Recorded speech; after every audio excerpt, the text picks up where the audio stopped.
You're listening to the Maniculum, pointing the finger at the Middle Ages. We bring you the choicest medieval nonsense, discuss and evaluate it, then pillage it for our own geeky purposes.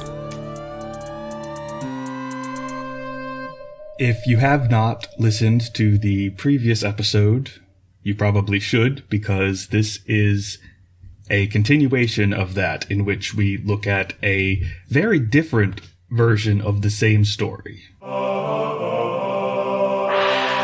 So now we're getting into Alfred's Lives of Saints version. Yeah, and this translation is pretty much contemporary with Baring Gould, but the text is older. Yeah. Behold! Here beginneth the passion of the 7 blessed sleepers, the name of which saints shine in heaven. That's the way I want my sermons to start. And also gleam brightly on earth among Christian men. The first of them, Maximianus, is the leader of his companions. The second beside him is Malchus the Obedient, and the third beside Martinianus. Then the fourth Dionysius, the holy Johannes fifth. Then the name of the sixth is Seraphion, and lastly of the seventh Constantine. The festival of the 7 saints is in the year 5 days before Lammas. Okay, good to know. Tack that one onto your calendars, ladies and gents. Lammas is August 1st. According to the Anglican Church, by the way, but I think it very much depends, because it's also pagan. Yeah, in origin. Yeah. There you go. In the olden time, long past, of the great persecution, when the heathen men desired altogether to quench the beams of Christianity, and to destroy every memorial over the earth, and when the blessed martyrs suffered manifold distresses for his name. Again, this persecution was mostly accidental. Okay, yeah, fair enough. When Decius the Perverse held sway over all the Roman Empire. Thanks, Alfred. And things went well in his hands as regards this world. Again, everything was falling apart. That's why the sacrifices. Yes. So that he tortured the chosen of God and afflicted them with miseries and punished them without fear, just as he would. Then it happened at a certain season that he went into a city which men named Constantinople, which was the chief city in Greece. And thence he journeyed to Carthage, and thence to Ephesus. Constantinople in Greece. That's kind of ping-ponging around a bit, too. Yeah. Because Carthage is like in where Africa. Tunisia is now. Yeah. Okay, so he's making a little world tour, empire tour. Isn't Ephesus closer to Constantinople than to Carthage? Yes, undoubtedly. When he had gone to the 3 cities, then he bade summon to him very speedily all the citizens together, saying that he desired to hold a council with them. As soon as those who believed in God learnt that, then they were all exceedingly afraid, and all their congregations were immediately disturbed. And the holy priests and all the good men became on a sudden grievously troubled. Then he, Decius the emperor, when he marched into Ephesus with magnificence and pomp, lifted up his heart greatly above measure as if he were God. All right. Then began he to erect idols in the churches, and bade that every man should forthwith offer sacrifice to the devil with him, on pain of capital punishment. The devil. It's the devil this time. I mean, I'm not sure Alfred knows the difference between the devil and, like, Jupiter. He probably just thinks Jupiter is like a costume the devil wears. Probably. Yeah, that checks out. And everyone did so for dread of the emperor, and durst not do otherwise. But each one defiled himself miserably, in body and soul, with that idolatry. Wheresoever any idol was set up, all the citizens came together from day to day, according to the emperor's commands, and they slew their heifers and cattle of every kind. And there the heathens strewed burning coals all about, and thereupon offered to the devil. And the thickness of the smoke and the smell of the flesh rose up on every side throughout the city, just as if it were mist, so that one could see nigh nothing there save smoke alone. A dramatic rendering from Alfred. He's like that. He's very fire and brimstone. Yes. And while the heathen rejoiced in such diabolic delusion, those who believed in God wept and lamented, and continued in the greatest sadness to think that they should ever have seen with their eyes such miseries as they saw there, and that the devil should ever have so great dominion. Yada, yada, yada, yada, yada. They're very sad. Alas, alas, alas. Oh dear, oh dear, oh dear. Persecution. Yes. All right, I'm going to skip, like, a third of the page here. Cool. Because it's all that. People are sad. The emperor says, anyone who's not sacrificing, go get them. Except he actually just says Christians, because, again, they want to ignore the fact that this persecution was, again, kind of an accident. Right. Yeah, we haven't heard a single mention of Jews at all. No. But we wouldn't expect that in one of these stories anyway. No. I'm actually kind of surprised Alfred doesn't bring that up and say that they're, like, in league with him. The Jews? Yeah, because, you know, a lot of these Old English sermons are very anti-Semitic. Anti-Semitic. Like, if you read the story of Elena, it's so up. Yeah. Well, yeah, because the Jews crucified Christ, therefore they're outcasts in medieval society, generally speaking. But anyway, the emperor sends people to find people who aren't doing what they're supposed to. Then they, the heralds, and many others, as hoping for the pay, there's a bounty, went and sought the Christians wherever they could find them, and tried to please the emperor, to receive some pay from him. And these heathen men, when they anywhere found Christian men, drove them out, and carried them before them like little grasshoppers. Alright. I have no idea what that image is supposed to be. Like little grasshoppers. That's not the first thing that would have popped into my mind, but I'm definitely not going to fall asleep during this sermon. And brought them to the people, where all men were worshipping idols with the emperor, and compelled the Christians to submit to the devil like themselves, and some of them did so. So miserable was their lot. For when they saw so manifold terrors and diverse torments, they soon became disheartened and fell down prostrate, and sacrificed to the devil before all the people, however much they might rue the time. Oh. Yada, yada, yada, yada, yada, yada. Some people sacrifice. Yes. There's like a paragraph on that. But those who steadfastly believed, etc., these the heathen respected not a whit, but punished them by every affliction, and sundered all their limbs one from the other, even as the blowing of the wind sweepeth dust from the earth. And they cut them up and mocked them all, and like a second deluge so flowed their blood. And they hung the headless on the town walls, and set their heads like those of others who were thieves outside the town walls upon head stakes. So we're going full Game of Thrones here. Yes. Alright. And there immediately flew thither rooks and ravens and birds of many kinds, and hacked out the eyes of the holy martyrs, and flew again into the city over the town walls, and rent into pieces the holy beloved ones of God, and in their bloody bills bare the flesh of the martyrs, the entrails and the inward parts, and devoured them all. It's bad. It's bad. Except if you're a bird. Yeah, then you're living pretty good. Or I guess if you're a pagan, because then everything's fine. Like, that's fair. Although maybe you'd feel bad for how out of hand this has all gotten. Yeah, that's fair. But again, this is not accurate really whatsoever. No, it's pretty clear that Alfred just has like an outline and he's expanding on it. That's amazing. Alright, so there's a long, like an entire page of that. Oh wow, of just description? Yes. Fantastic. Just picking a random line so you get a sampling. What can lamentation or bewailing be, if that was not the fullness of both, when afterwards they thus seized and bound the saints, and scourged and burnt them, and cut them up like stuck swine? Oh no.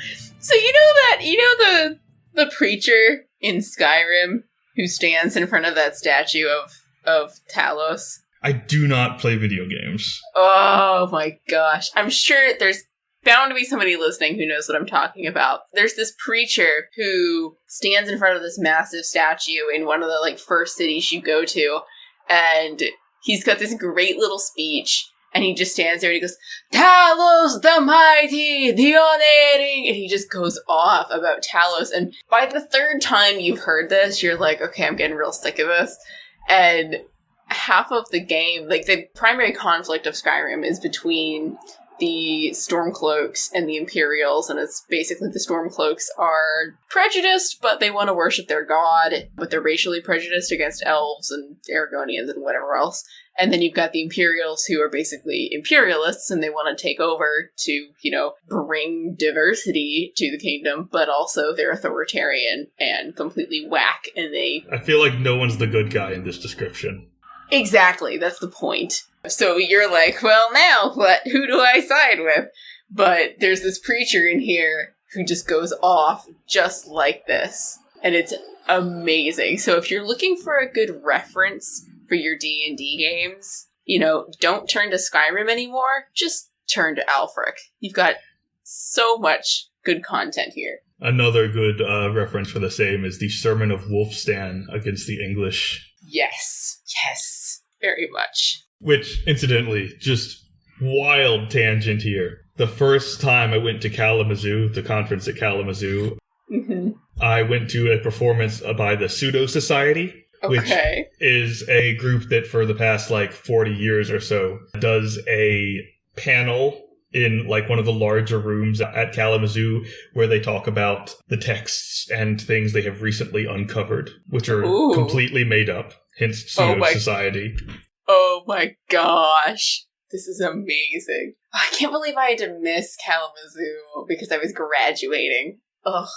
And then again, because plague. Because plague, I know. You should totally come this next year. I should, if I can get across the ocean safely. A note from Future Mac. Sadly, as a result of the plague, the conference at Kalamazoo is fully online, both this year and next year, which just isn't going to be the same. So, Zoe will have missed 4 years of Kalamazoo. This episode is coming out just after the all-online Kalamazoo conference this year ends, so maybe send Zoe some condolences. But anyway, the first year I was there, the best one presented was the Sermon of the Bad Wolf against the English, which was just someone describing a text that was much like the Sermon of the Wolf against the English. Wulfstan is just called the Wolf in the title. Wolf. Okay, that's pretty badass, though. Yeah. What if you're a preacher and you're just called the Wolf? Well, that would I think spooky. it's because the title is given in Latin. So it's Sermon Lupo. Lupo. That makes sense. It's hard to Latinize Wulfstan. Wulfstan, yeah. But it starts out as just talking about, this is a very similar sermon as the one we all know, although it does mention these different things, and it lists a variety of supposed sins, some of which are made up, and some of which are things that are clearly just what they've observed here at the conference. And people practice book lust and wine drinkery. Yep, that checks out. And then eventually it just devolves into Doctor Who references, because Bad Wolf. Oh, yeah, that makes sense. That's a throwback. Oh, man. Anyway, I heard that one year Professor Armstrong just had an entire wheel of cheese at some point. She just took an entire wheel of cheese. I think I remember that. Yes, I do remember that. Oh my gosh. She's amazing. We love you. We love you, Professor Armstrong. There was too much cheese at the dinner, and so she just took a wheel back to her room. Yes! Medievalist gone crazy. I'm so disappointed that it had to be canceled this year. Fingers crossed. Okay. Anyway, I've lost my place. We're skipping past some of the beautiful description of the lamenting and the gnashing of teeth. Lots of that. There were denounced 7 holy men, faithful to God, whose names we wrote in the opening words of their holy passion. Remember those guys we mentioned 3 pages ago? Them. They're very Christian. They're very sad. And they are sad on the Emperor's account, because they had been formerly his nearest followers in his household, which is a new wrinkle. That is a new wrinkle. And again, doesn't make sense. Because if Theseus's nearest 7 friends had said, hey, we're Christians, he would have been, I'm sorry, you're what? And also in Ephesus. Yeah. And also, if his advisors were Christians, he would have exempted them just like he did for the Jews. Obviously. Or he wouldn't even put the order through. Yeah. It doesn't make sense. Come on, Alfred. Get your facts straight here. Anyway, so they pray. They pray. Then it befell them that some spying men went amidst them and carefully observed these 7, whenever every man was sought for that he might sacrifice to the idol. And so they found these 7 saints, holy youths. They're very young. They're in all the versions of the story. They're young. They're very young. Which, why is the Emperor hanging around with these kids? See, this reminds me of, Shadrach, Meshach, and Abednego, the Bible story. Are they also young? I just remember that they were in a furnace. Yeah, they were these 3 young kids who were brought in to the king, and because they're good-looking youths, and he's like, I want to have servants in my house, whatever. And he takes a fancy to them, and he's like, you're not you're not eating at my table, you're not eating pagan food. And they're like, yes, we refuse. And he's like, well, I'm casting you into the furnace. And so they go into the furnace, and there's a fourth man in there, which is like the angel of the Lord. And then they exit, and they're like, we're fine. But then a centurion or a soldier goes up to the furnace and is immediately like immolated because it's so hot. That sounds like a wild overreaction to why won't you eat bacon? I mean, yes, but again, same thing kings. in this case. Yeah, Yeah. kings, that's true. Anyway, they're praying and someone found them. Alas. Is what that was. Yes. And he spends like an entire paragraph reporting this to Decius. Okay. When the emperor heard this, then he became greatly disturbed in mind and bade that they should be brought straightway to him. It definitely says straightway and not straight away. I think that might be a Victorianism. I think so, yes. And immediately they came with eyes streaming because of the great anguish. All their heads were sprinkled with dust, yet all their affection was firm in their trust of the eternal Lord. Then he, the emperor, asked, and thus cried, Why are ye separated from the society of your companions, that ye would not keep my command, that ye have not brought offerings to the great gods? Suddenly Alfred has remembered that these are polytheists, and they're not actually sacrificing to the devil. Yeah. But now I pray you, and command each of you, that ye zealously begin it, and very quickly fulfill it, and do it without evasion, as I have commanded you, and as all men do widely throughout every nation. Then one of the youths, the holy Maximianus, answered him alone for them all, and gave a sermon. He's basically just God, the Father, and the Holy Spirit, and blah, blah, blah, blah, blah. Gospel message. Yeah, it's just literally like the basic tenet of the Trinity for like half a page. Fair enough. When Decius the emperor heard these words, then he did not oppose each one separately, but he bade men cut off from each their sword scabbards, and bade men bind them firmly with bonds, and said to them all, Since ye will not offer to the great gods, ye shall never henceforth be to me so worthy nor so dear as ye were before, but ye shall be off, is what he's saying. Go away. Okay. I don't want Go you away, here I don't anymore. like you anymore. Yeah, and then after he's given a very long speech to them at this, he basically says, I know that, like, I'm supposed to execute you here, but I'm not gonna. Just go away. Just go away. So he's not even threatening them with death. No, here's the narration at the end of his speech. When the emperor had thus spoken to them then, because they were dear to him, he bade men unbind them all again, and send them away unbound, that they may all travel away freely whithersoever they would. So where is the peril here? Where is the reason they go hiding in a cave? Let's find out. Oh no. Come on, Alfred, you had the perfect... It was so perfect. And then it notes that Theodosius goes on to other cities and keeps doing the same thing. Okay, yes. Then Maximianus, the saint of God, and his 6 companions, God's chosen ones, after they had received the respite and had some leisure, they then fully completed the holy work which they had begun ere they stood before the emperor. For they received from their kinsmen abundant treasure, immense quantities of silver and gold, and spent them all publicly and privately for the sake of God, and distributed to poor men, and took counsel among themselves, and thus unanimously spoke.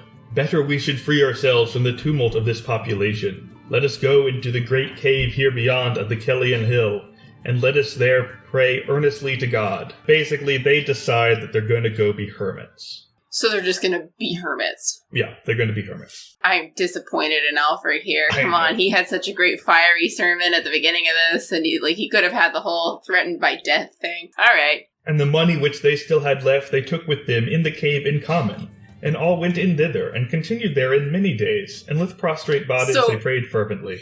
They do have treasure in this one. Oh my gosh! They spent All right. most of it, like, just distributing it, but they did, like, keep a little storehouse of money, because they appointed a faithful steward, and very discreet. Oh. The name of this blessed Okay. man was Malchus the Good. Is this a different Malchus than I assume this is the same one. I would figure is the same good? His office was to Okay. provide their meat at all times. That is actually a mistranslation I am willing to bet, because meat in Old English just means food in general. It hadn't gotten that specific connotation yet. That makes sense. Especially because Malchus was the one in the other version of the story who's going into the town. Right, to buy bread. So I To buy assumed bread. that should have been translated as food. Okay, checks out. And as often as he went into the city, he showed himself in the appearance of a poor man, and privately inquired how it fared in the emperor's household, and as diligently as he could, distributed alms to poor men. So they've got so much money they can give it away, and still be able to not worry about affording food. So they really do have a treasure in the hill. Yeah. And bought meat for his companions, and brought it to them, and made known to them every word which he had heard spoken anywhere within the town about them. Then it befell that, whilst these things were taking place, the emperor came again with his army into the city of Ephesus, and he straightway summoned the holy Maximian and his 6 companions with him, that they altogether might sacrifice to the devils. So he's still on about this. Yeah, he's like, I let you go, but I changed your mind. I changed my mind! Go find these guys!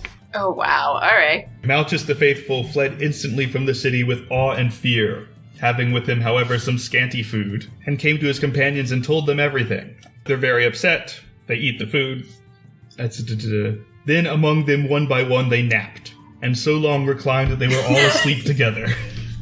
This time, without the grace of God, they're just taking a nap. All their eyes were made heavy by the manifold bitter tears which they had let fall there, and in that great sorrow they lay and slept. That makes sense. You get tired after a cry. Yeah. But God, the Almighty Creator, who is the ruler of all creatures, who to his chosen is as mild as a mother to her own child, himself ordained for the 7 saints that they should sleep thus. There we go. So he gave permission. Yes. After they were asleep. Fair enough. He's like, I'm just gonna, turn the alarm a little farther down. Yes. They are asleep. The emperor searches for them. They can't find them.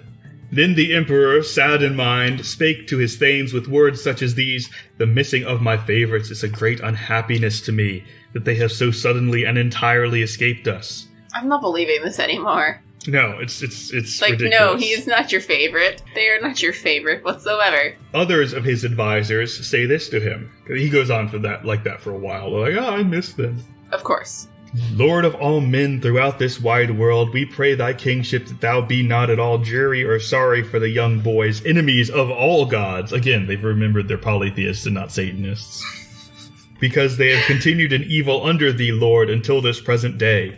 According to that which we have heard, after that thou didst allow them that respite wherein they might bethink themselves, they have ever sought how they might misplease thee utterly. All the evil that they have begun before, they have afterward fully performed. And here's the evil. They have taken from their kinsmen countless treasures and cast them all about the open city ways, and are now concealed and hidden in secret so that no man can anywhere find them. They gave away lots of their family wealth and became hermits. They're not wrong, in a sense. That is a fair interpretation of what they're doing. Yeah, but it's a stretch to call that evil. I think anyone who has family wealth should consider giving it all away and becoming a hermit. Yes. And they suggest that the emperor summon their families and torture them until they admit where they're hiding. Okay, that checks out. Then the emperor bade he fetch the kinsmen, and began to say these words to them: "Where are the apostates? Your wicked kinsmen, who have slighted my command, so that they have not offered any sacrifice to the worthy gods. Unless ye now here betray them, ye shall endure their punishment." And this is literally an entire page. But here's the summary. The kinsmen say, well, we're on board with Jupiter and whatnot. Our relatives who aren't are hiding in the Kellyan Hill. Don't hurt us. Okay, so they rat them out, unlike the other story. No dog in this hunt. They're like, we're on your side. Like, chill, guys, chill. And the emperor's like, oh, okay, fine, go. And they ran away because they were afraid that he would change his mind again. Because there was a precedent for that. Yes, exactly. So, God then sends this thought into the emperor's mind, that he bade the entrance of the cave within which they lay to be all blocked up with hewn stones, because God willed that they should rest there quietly and sleep untouched in the cave, until the quickly completed time when he would again manifest them to mankind, by his great glory for a great need. Okay. Basically, God whispers to Theseus and goes like, hey, I need you to wall up that cave, because I'm saving those for later. So all of a sudden, this evil emperor is now, the hand of God? Yes, but he filters it through his own interpretation. So this is then how he gives the order. Okay, makes sense. Let them go very quickly thither yonder to the cave wherein the apostates slumber hidden. and block them up therein all alive with hewn stones on every side, that they may never any longer see the sunbeams, nor have mirth with us henceforth, since they would not observe our command, but let them be there, in misery, closed up on either hand until death altogether swallowed them up. Amazing. He really doesn't skimp on the drama. No, very dramatic, very fire and brimstone. They go to do this, but then it happened that there went among them twain of the Emperor's favorites. The Emperor's got a lot of favorites. Mm-hmm. They were very dear to him. Nevertheless, they were both secretly Christians, as are many of the Emperor's favorites for some reason. Apparently. The one was named Theodore, and the other Rufinus. Then they spake between themselves, that no man knew it save themselves, that... Okay, what they're going to do. They're going to write down the martyrology of these holy martyrs, to quote the actual line. Oh, wow, okay. So basically, they decided, we're going to write this down and put it in the cave. So then there's not... Oh, so we're going to miss this whole, beautiful moment where Malchus goes into the town and gets really confused. Maybe. We'll see. Oh, alright. Okay. I'm lying in wait here. They went into the cave secretly apart and engraved with letters on a leaden tablet the holy martyrology just as it had happened, and they sealed up the writing with 2 silver seals in a casket, and laid it therein very secretly beside the saints. We're just gonna slide this casket in. They've got this thing made of lead and silver that's just tucked away saying, if you have found these dead bodies, this is what happened. Okay, yeah. Then about that time died Decius abroad, the evil emperor and all his kindred every whit. That's at least half true. The whole line died. Decius does die. Again, he's ruled for less than 2 years, and he did die suddenly in battle. And one of his sons also died in that same battle. But his other son succeeded him as emperor, so all of his kindred died is probably an exaggeration. Fair enough. I'm impressed that that amount of factuality got stuck in this story. Yeah. Given everything else that we've read. Honestly, I think it might be a mistake. Fair enough. It's one of those broken clock things. Yeah. All right. Anyway, in this version, it's now the 38th year of Theodosius II.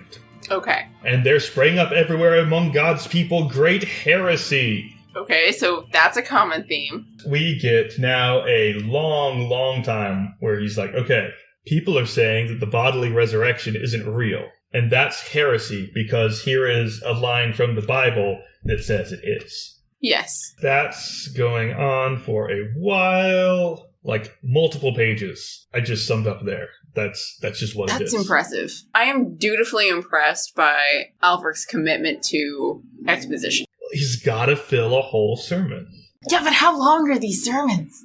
Pretty long, I think. Yeah. Anyway, after we get that exposition, we then shift to a very prudent man who owned possession all over the Kellyan Hill, in the midst of which was the cave, etc. And he allowed his shepherd boys' cots to be reared there all about the hill, that they might lie there handy to their lord's cattle. He's building little shelters for his shepherds on that hill, because that's where the cattle and the sheep are. Makes sense.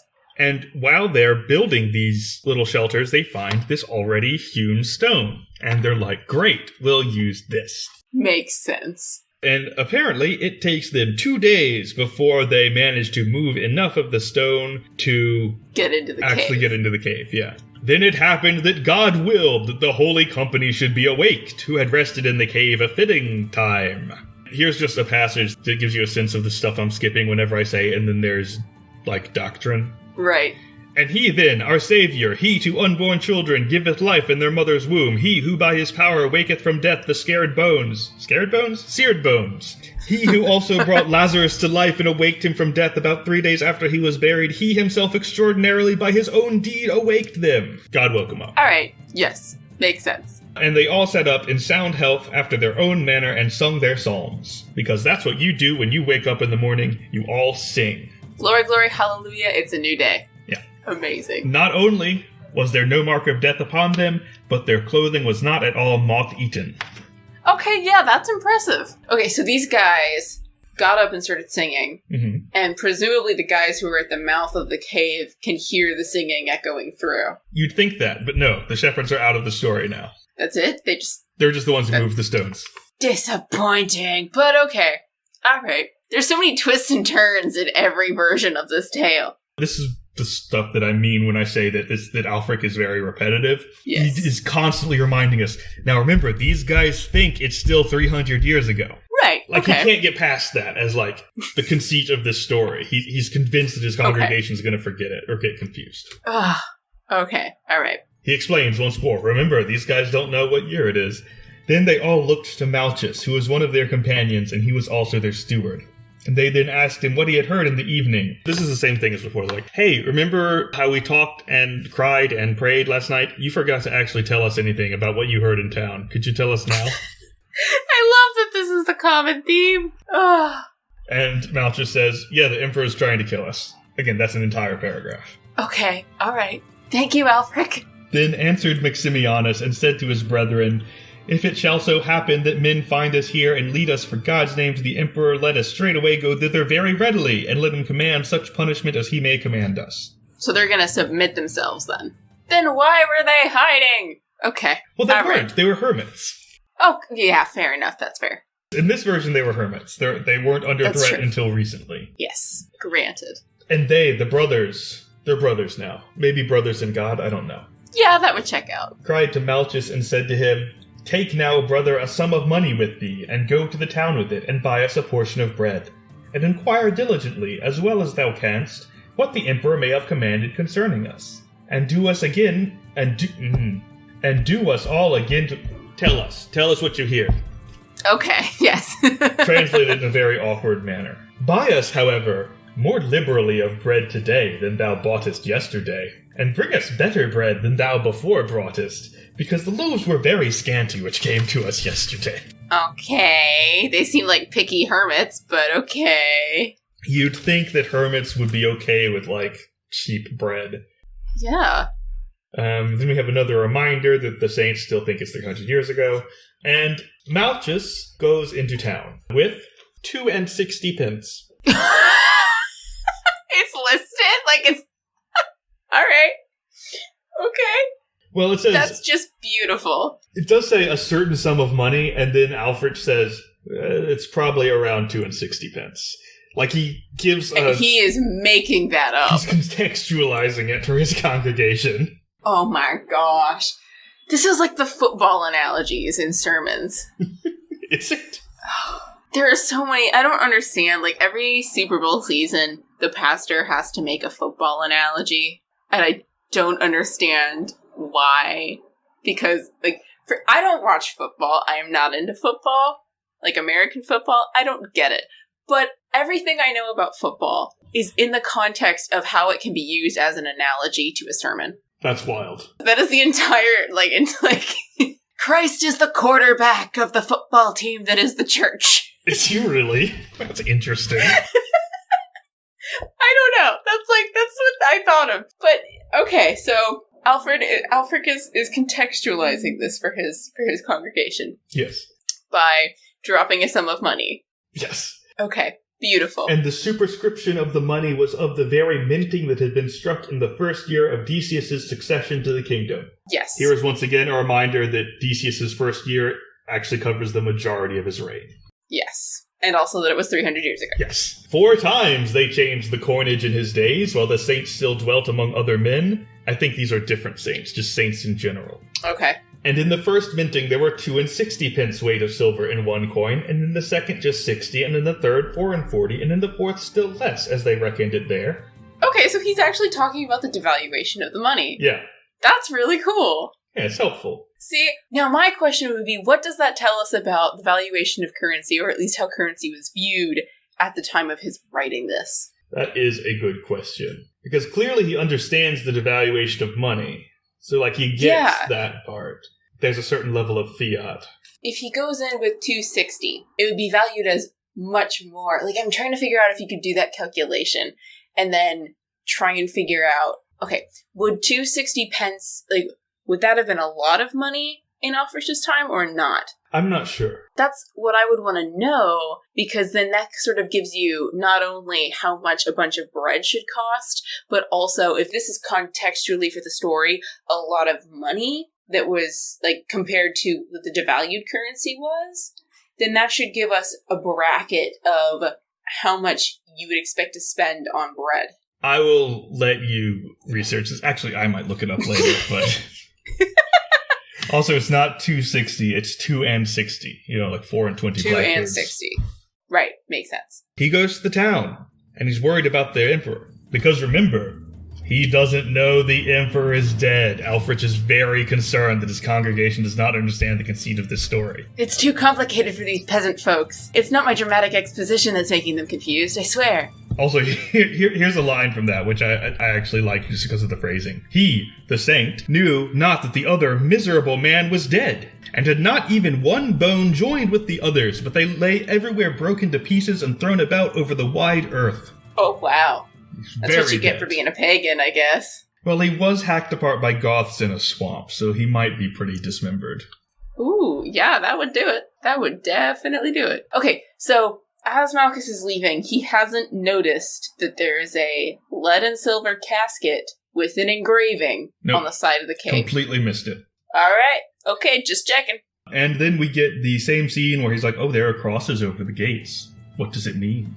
What does it mean? Moreover, he saw the city turned all into another kind from what it was before, and the dwellings throughout the city all built in another fashion from what they were before. Because presumably during the reign of Decius, they were made out of, like, shit and mud and straw, and now they're made out of actual house. And marble. And he could recognize no part of the city any more than the man who had never seen it with his eyes. And he has the same thing where, like, yesterday there were no crosses, and today there are crosses everywhere. Am I dreaming? So he covers his head with a cloth and goes into town and goes to the market. Okay.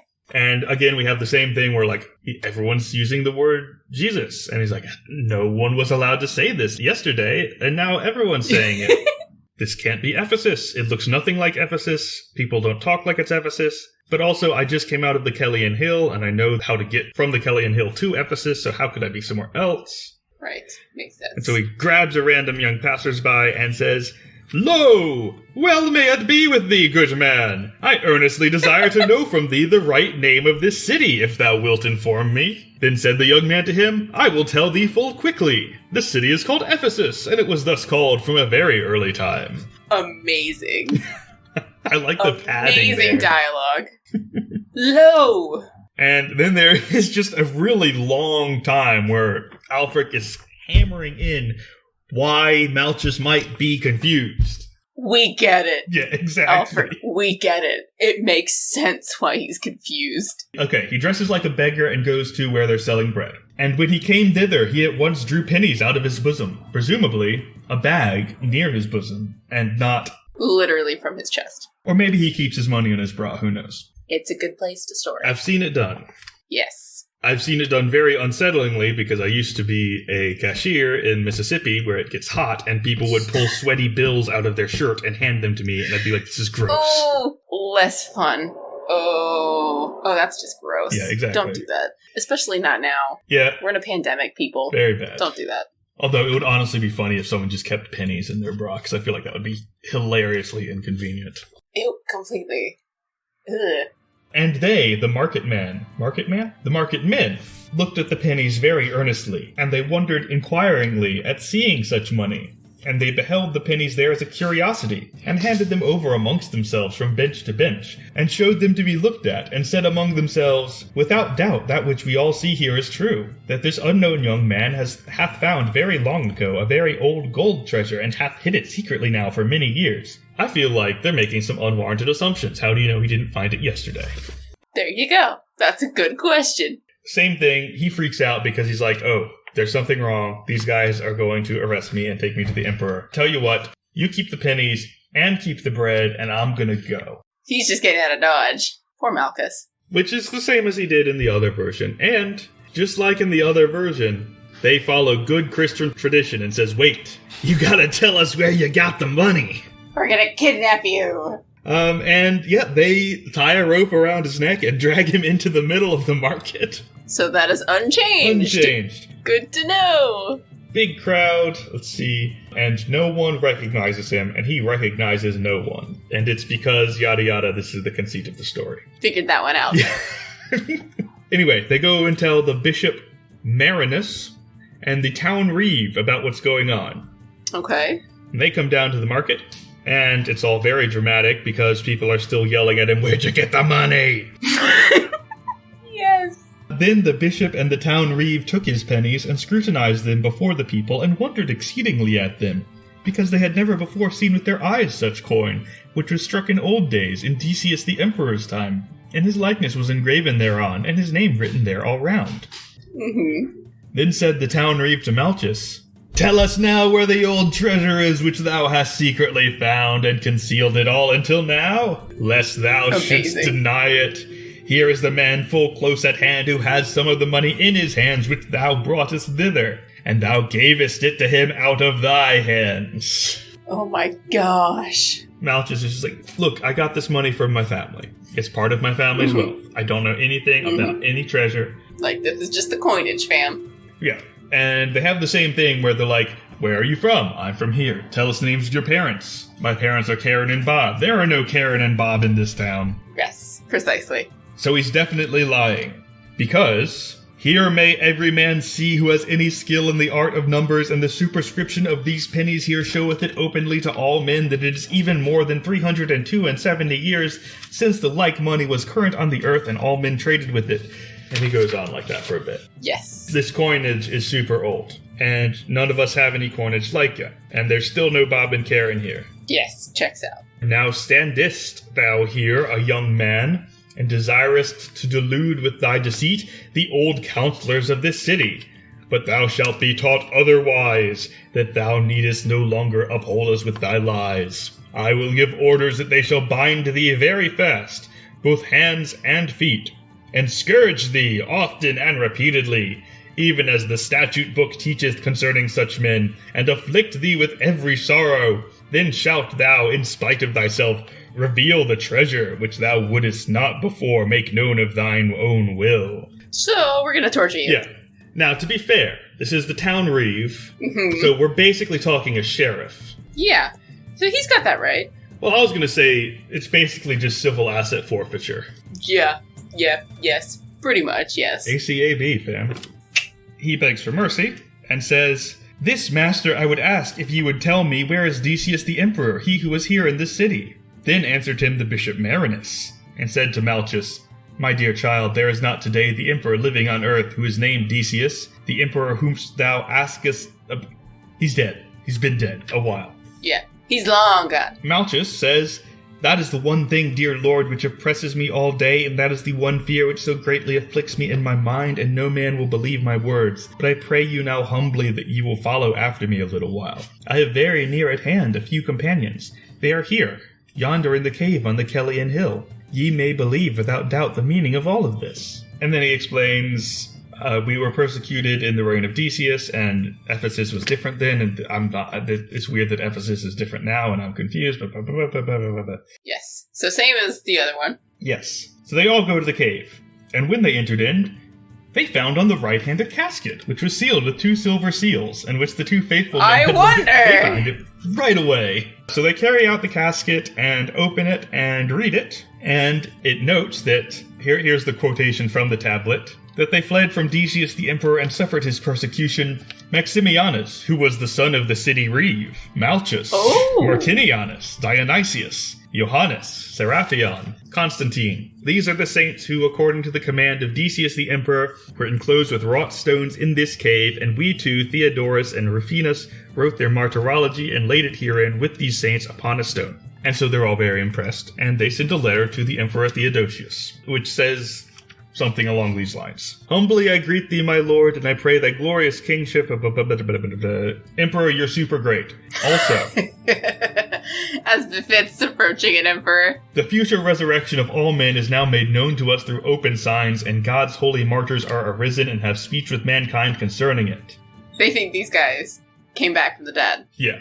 This is something that I skipped over when they were talking about the heresy. Theodosius is very upset about the heresy and has been like wearing sackcloth and the like. Alright, good to know he cares so much. Actually, let me see if I can find that passage real quick.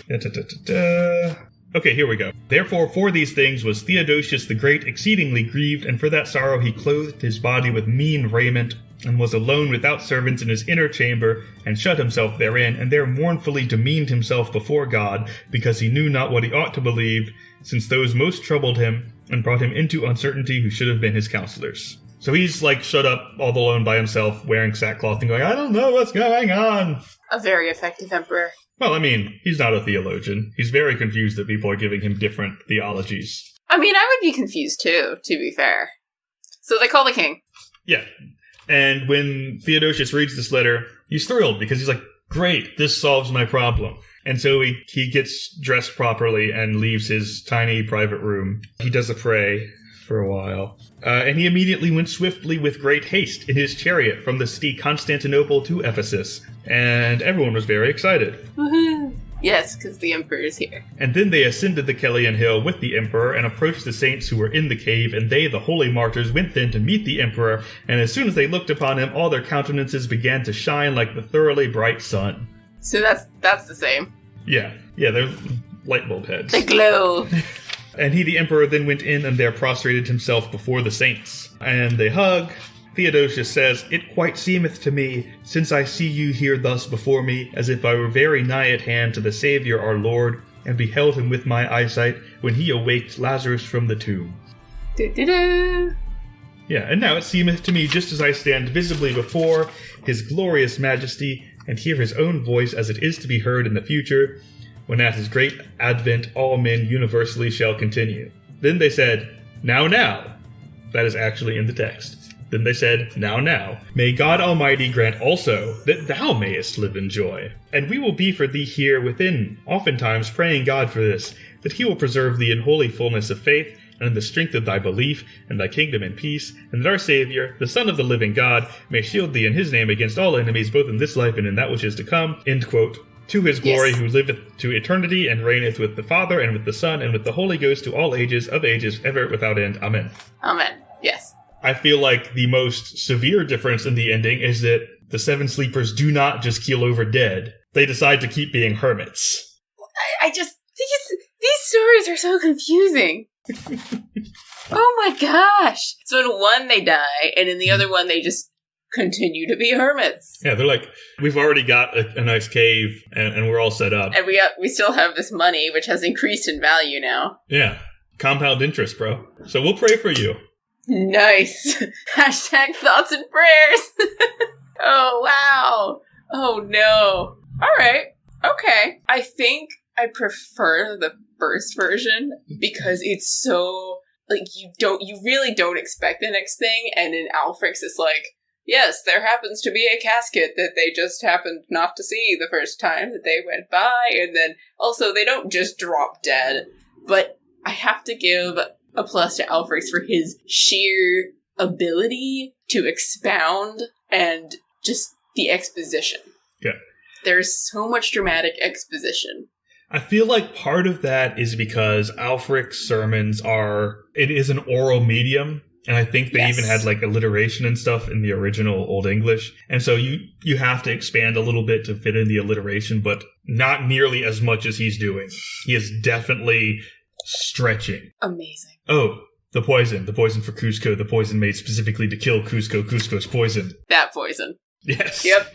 Oh, wow. Amazing. Which is also a comment that I like to leave on my students' papers whenever I feel like they're just trying to reach the word count. Oh my gosh. All right, so that's what I brought.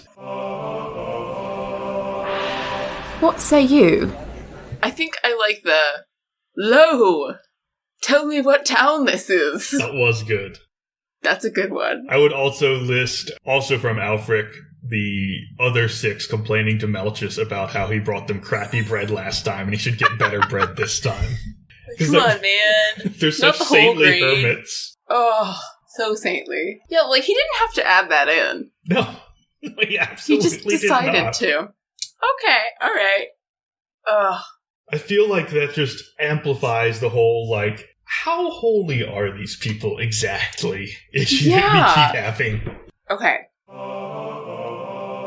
All Toprast. We do have deaths in these. I mean, we have the Emperor's death, but I think the death that takes the cake is the first version of the story, where they're like, good, we've shown you our miracle, and now we're just gonna call it a day, call it the end. Yeah. And they just drop dead. That is the most dramatic way to go. Yes, I actually really like that. Did they all just immediately go stiff, or did they collapse? Or was it like a glitchy video game? I prefer to think they all just, like, died standing up and then fell down all, like, in an undignified fashion, arms and legs everywhere. Yeah, they just fall over each other. Oh my gosh.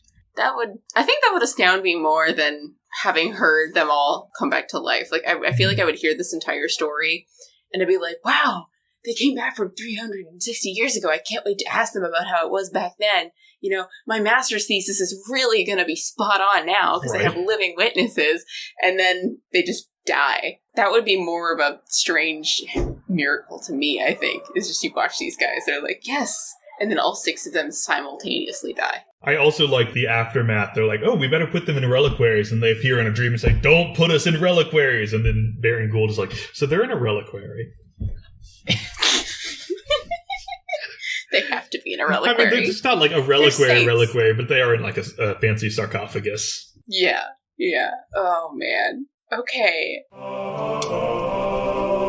Bestiary. I don't think there are any mythical critters here. The dog. That's right. The dog with the gift of prophecy. Dog. He counts. Because it is a variation of the same story. What about the Queen of Sheba's ass? Well, we can add it. Oh, yeah. We can add them in the list. The 10 animals that get into Yeah, I want to look paradise. more into these animals. Yeah. But there we go. We got a prophesying dog. You know, it would be okay. I'm going to transition directly into the next segment with this. So, Future Mac, put the music here. You should take the 10 animals that are allowed to go to heaven and make them a pantheon for your next D&D campaign. Amazing. Yes. 12 out of 10. That would be an incredible pantheon. Yeah, I absolutely want to do that. Especially if someone asks you, like, who do you worship? Like, oh, I worship the Queen of Sheba's ass. I mean, I'm not opposed. There's so many opportunities for you there as a DM. I love it. Okay. What else have we got for a D&D game? I mean, you've got the basic premise. We talked about this a little earlier. Is your entire party can wake up from this, or you can have like a certain character of the players have this backstory. I mean, heck, you could even have it be in the background, and the players have to figure out what the heck is going on, and then these NPCs just up and die. Yeah, there's so many possible uses for this. You could make it be the PCs are being woken up. You could make them have to deal with the fallout politically from sainted martyrs from 300 years ago suddenly coming back and being like, hey, we want to be involved in the way the church is run now. Oh yeah, that would be amazing. And then you can also just use any of Alfred's sermons, I think. I think that's because Just imagine if you're sitting at the table and your DM is describing the city and and then he mentions this street preacher and they're like, oh yeah, street preacher, let me just go up and have a listen to what he's saying. And your DM pulls this out and just starts going and just starts reading this off or reciting this off. Like, I would be blown away. I would want to know more. I'd be like, this is amazing. And there is no shortage of Alfred. Yes, that is for sure. His Lives of Saints are like the 3rd volume of his sermons. Yeah, he's got a lot there. He's got a lot. All right, anything else for a D&D game? I'm coming up empty. The only thing I can think of is the devaluation of currency or exchanging currencies. That would be both like a really interesting thing to include in a D&D game and something that your players would probably be like, why are you making us do this? Yeah, that's fair. I think it depends specifically on if it's plot relevant. If you can make it plot relevant, then it's interesting. So if they're specifically looking for a set of coinage from Emperor what's-his-name from however many years ago, then that's interesting because they have to be on the lookout for that. But if you make them exchange currency, then they're just going to hate you. Right. How many ages hence shall this our lofty scene be acted over? In states unborn and accents yet unknown. Echoes in modern culture. What do we have I feel like here? Baron Gould kind of covered that even. Yeah, he really sort of covered the expansive list of people who've fallen asleep and woken up several hundred years later. There's a couple of other connections that I thought of that we didn't talk about in some of the Irish folklore in terms of people being whisked away to fairyland and then coming back. They're even in a mound. Yeah, and so there's that, or the other one, they're called Ectra, which is like a journey in Old Irish, and one of the more famous ones is when this guy goes to fairyland and they're like, well, you can't go back now because it's not going to be good. And he gets to shore and he sees everything from the boat and it's 300 years later or whatever. And as soon as he sets foot onto shore, he turns to dust.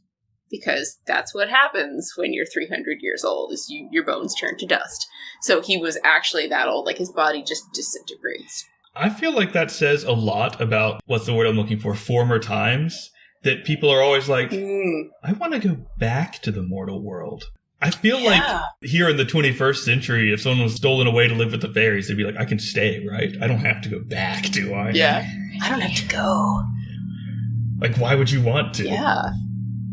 Why would you want to go back? Yeah, that's an interesting commentary on our times, I suppose.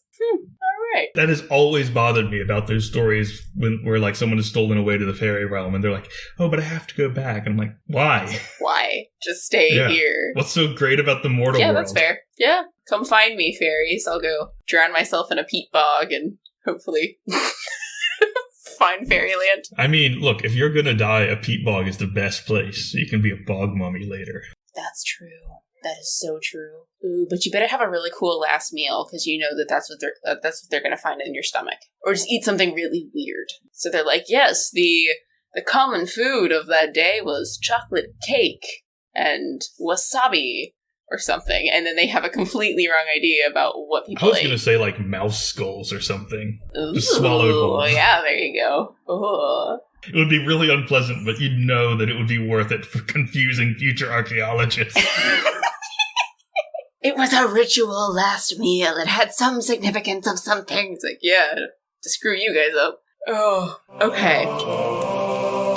Now let's sit at the kitchen table. We don't really have any mythical food. No, but we do know there is good bread and crappy bread. There's good bread and crappy bread. And they had bread stamps, too. Did you say bread stamps? Yeah! Oh, you don't know about this? Oh my gosh, it's so cool. So the Romans specifically, but they also did it through the Middle Ages, had bread stamps because it had to be up to a certain quality so you could sell it, because you could bake really cheap bread with either crappy flour or even sawdust and try and sell it that way to make cheaper bread. And so each loaf of bread came from a different bakery. And so they stamped it with either a baker's sign or like the okay from whoever was like the guy who went around checking loaves of bread to make sure they're up to par. So if you got a crappy loaf of bread, you could take it and you could go back to the bakery and say, you sold me a really crappy loaf of bread, I want my money back. Feel like I've heard about similar practices, but I may not have ever heard about it being the Romans and bread, or maybe I didn't have forgotten. This is interesting. It was fairly common practice, I think, through part of the Middle Ages as well. I do know about like the regulations on beer. Yeah, how you had to get that checked out and each batch signed off on, but it's hard to stamp beer. Yeah, the casks. But yeah, so there's actual little really cool bread stamps. That's pretty great. Yeah.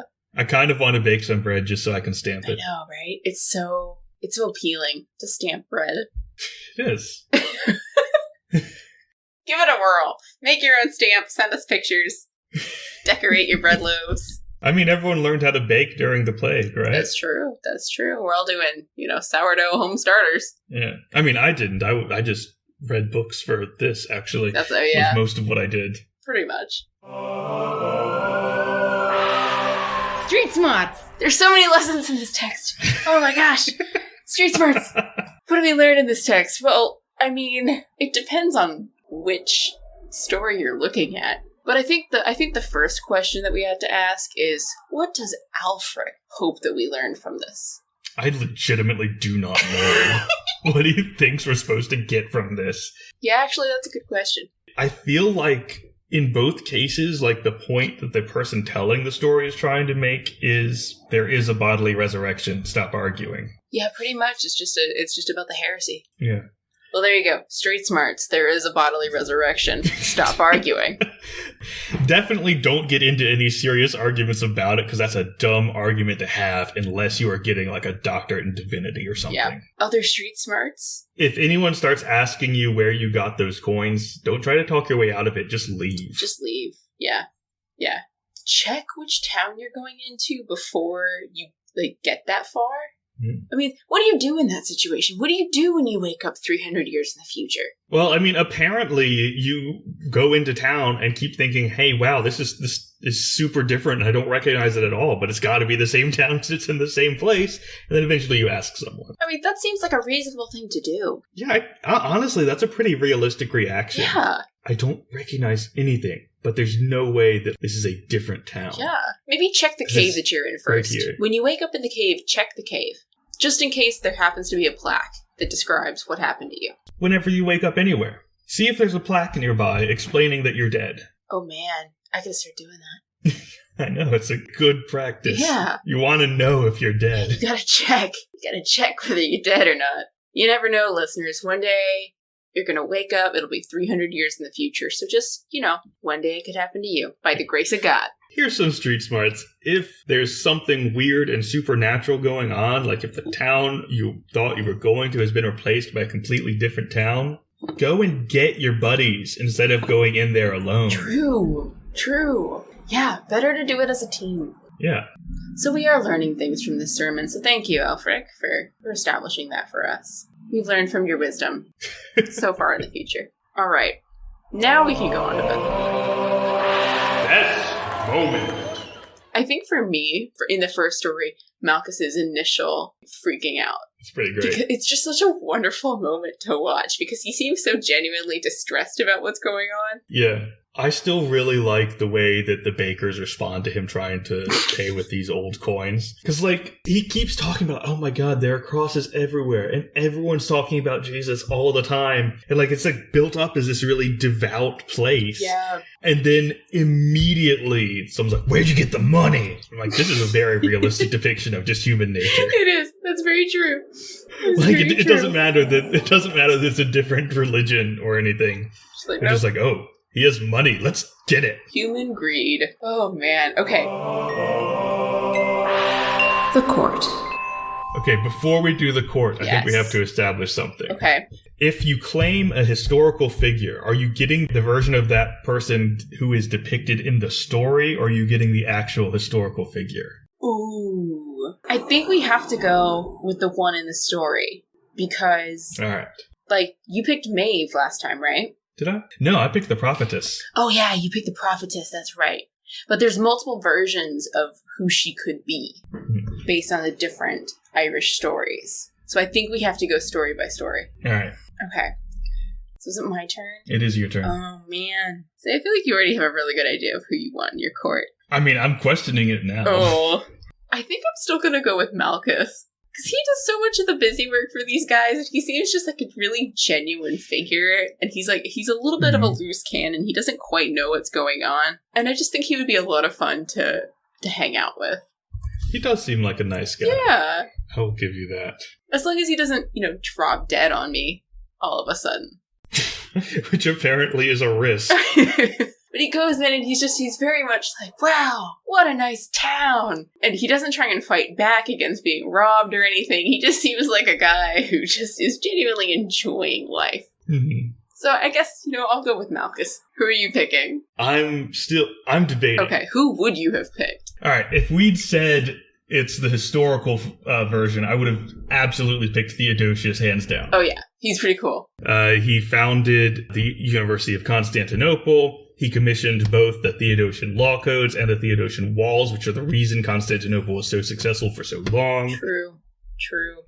Yeah, he's a great guy. Yeah, To but be fair, in the story doesn't say he didn't do those things. It does not say he doesn't do those things. That's true. The other side of that is If you pick Decius and get the historical Decius, he kind of sucks. But this story Decius is pretty cool. True. Although he is much more evil than the historical Decius. I was gonna say, he does have explicit evil characteristics. Yeah. You know what? I think I'm still gonna take Theodosius. I think Theodosius is the right choice. I considered him, but I don't know.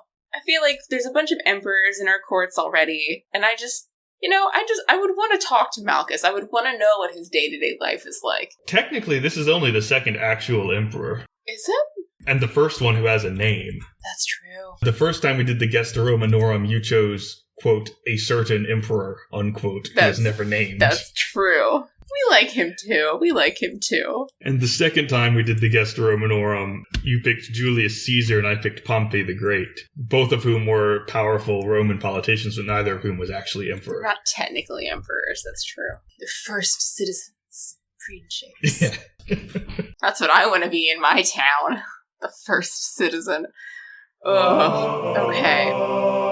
Final rating. Alright, do we want to do these separately? I say we put them together. Alright. Because I'm doing multiple versions of the Tain, but it's still the same story. So I say we push these together. Right. And together, I think this is a great story. It's weird. It's so weird. And the fact that they both end completely differently, and that like one of them has a treasure, and they just turn out to be hermits, and then the other one, they don't have a treasure, and they end up dying anyway. Like, come on, man. I'm giving this one a solid 8. I really enjoy this one. Maybe it's that actually having to read all of Alfred's reminders of, now remember, he doesn't know what year it was. That's true. Took some of the shine off of it for me. But I do enjoy the basic conceit, and I liked the over-the-top descriptions of the persecution that we also mostly skipped over because it was legitimately, like, pages. The gnashing of teeth. The ripping of clothes and bodices. I also like the idea that there's a prophetic dog in one version that we unfortunately didn't get to. So I'm going to give it a 7. Fair. All right. Beautiful. Do we have a Leech's Corner?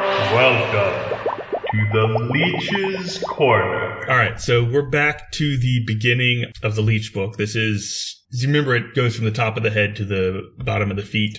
That's right. And this is one for the eyes, so it's near the beginning. Ooh, okay.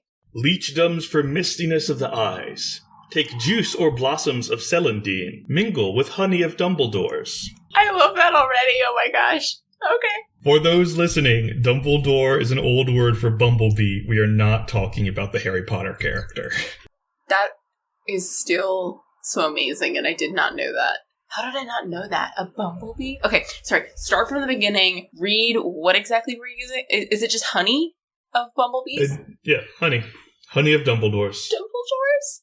Oh, that's so cute. Introduce it into a brazen vessel. Half warm it neatly on warm gleeds. I don't know what a gleed is, actually. Oh, that'd be good to look up. Yeah, let me Google that real quickly. By the way, I did look up what celandine is, and one of them is in the buttercup family, and two of the species are in the poppy family. So, yeah. And interesting. Might be some opiates. I was going to say, you might have some opioids in there. Also, a gleed is apparently just a word for a live coal. Oh, okay. Okay, so start from the top now that we know what we're talking about here. Juice or blossoms of celandine. Mingle with honey of Dumbledore's. Introduce it into a brazen vessel. Half warm it neatly on warm gleeds.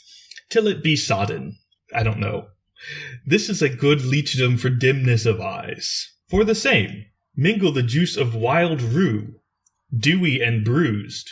Mingle with equally much of filtered honey. Smear the eyes with that. For mistiness of eyes, many men, lest their eyes should suffer the disease, look into cold water, and then are able to see far. They just look into cold water? I think the implication is like they open their eyes underwater. Oh, like they dunk their head in. That makes sense. Yeah. Okay. I think that's come up in other leechdoms. Is looking in water means opening your eyes in the water. Okay, that checks out. That harmeth not the vision, but much wine drinking and other sweetened drinks and meats, and those especially which remain in the upper region of the womb and cannot digest, but there form evil humours and thick ones. Huh. Leek and colewort, and all that are so austere, are also to be avoided. Interesting. And care must be had that a man lie not in bed in daytime, supine. Huh. And cold, and wind, and it says reek, but that's just smoke in this context. That makes sense. And dust, these things and the like to these every day are injurious to the eyes. Allergies. For mistiness of eyes, take green fennel. Put it into water for 30 days in a crock or earthen vessel, one that is pitched on the outside. Fill it then with rainwater. After that, throw off the fennel, and with the water every day wash the eyes and open them again. Again, from the vapor and steam of ill juices and from nausea cometh mist of the eyes. And the sharpness and corrupt humour causes that against which this is to be done. For mist of eyes, take of celandine's juice a spoonful, another of fennel's, a third of southern woods juice. No idea what that is. And 2 spoon measures of the tear of honey. Cockayne clarifies that the tear of honey is honey that, comes out of the honeycomb without pressure. You don't have to squeeze it out, it just drops out on its own. Mingle them together, and then with a feather, put some into the eyes in the morning, and when it be midday, and again at evening after that, when it is dried up and spent. For sharpness of the salve, which I think means if all this stuff hurts your eyes, take milk of a woman who hath a child. Apply it to the eyes. Oh, wow. Oh, wow. That last one really threw me for a loop there. Right? I mean, if you do get something in your eye, you can use milk. Milk has been known for that stuff. Does it help if it's human milk, though? I don't think so. Ooh. So I want to know, are you, there's sort of an implication that you're applying this stuff to your eyes, but are you, is that what they would be doing with the celandine as well? They're not ingesting the opiates? I think if it's not otherwise stated in this particular recipe, I think it is all and put this on your eyes. Yeah, interesting. So I did look up because I was curious if this was actually true. If you drink a lot over a long period of time, it does permanently damage your eyesight. Yeah. So there is increased dryness and slower pupil reaction immediately, but you get more cataracts and you get age-related macular degeneration. There's decreased vision due to vitamin deficiency because your liver can't absorb the vitamins you need. And then, of course, prenatal as well. Did not realize that. Yeah, so they were actually right about that. Because I was thinking, okay, did people observe that older alcoholics had worse eyesight? Because then that would check out. Or people who lie in bed at daytime in the wrong manner. Yeah, I guess. I don't know how that one would work. Anything. I'm surprised they didn't say reading really late at night. I mean, I feel like not enough people were reading for that to come up. That's fair. But these are educated people who have these texts. That's so true. If you've got a candle, maybe that's a modern myth that we've taken. Oh, also, supine means on the back, so that means if you're lying in bed during the day, you have to lie on your face. Or your side. Otherwise it'll hurt your eyes. That's strange. That's a weird one. Well, there you go. Yeah, that's what I've got there. I like the Dumbledores. Okay, we're adding that to the DM's dictionary. Okay. Just because, that would be fun to throw on your players. What? It's a B. It's a B. What are you talking about? I haven't read this book. Oh dear. Okay. Well. Do we have anything left to deal with? I don't think so.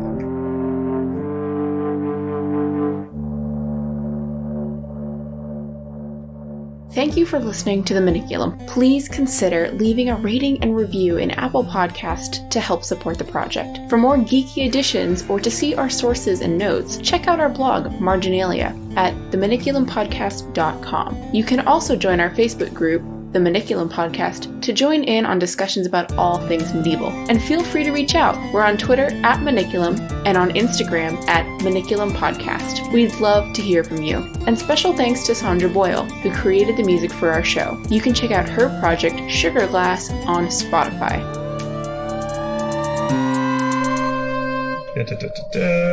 Many words. I've skipped so much of this because it's just over and over the same thing. He's so descriptive. He really is. It's like Charles Dickens, but more. It's like if Charles Dickens wrote Game of Thrones. Yeah, it is a bit, isn't it?